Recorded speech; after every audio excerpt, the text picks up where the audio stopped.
What's going on, YouTube? I just wanted to spend a minute talking about the transpose function.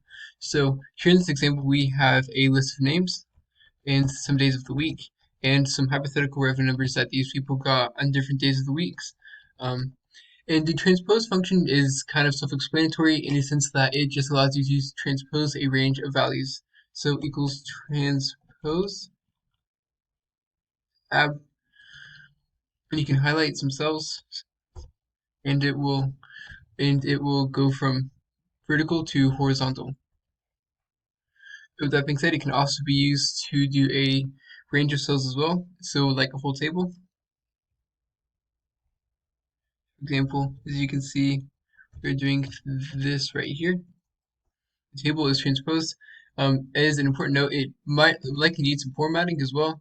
And also it is an array function and it does spill. So if you have anything in the way, then you will get an error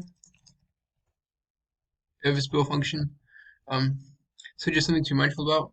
Also, as you can see, there's the 0 right here, which is kind of annoying because if you type into this, it gives her the formula. With that being said, there is a workaround for this. So just instead of having transpose, and just use the if function. So equals, just nest it in an if function.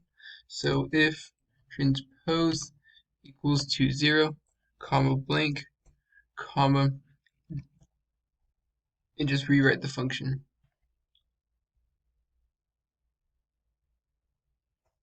And that gets rid of that 0.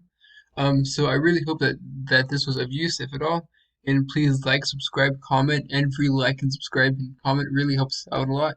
And let me know if you have any suggestions. Have a great day.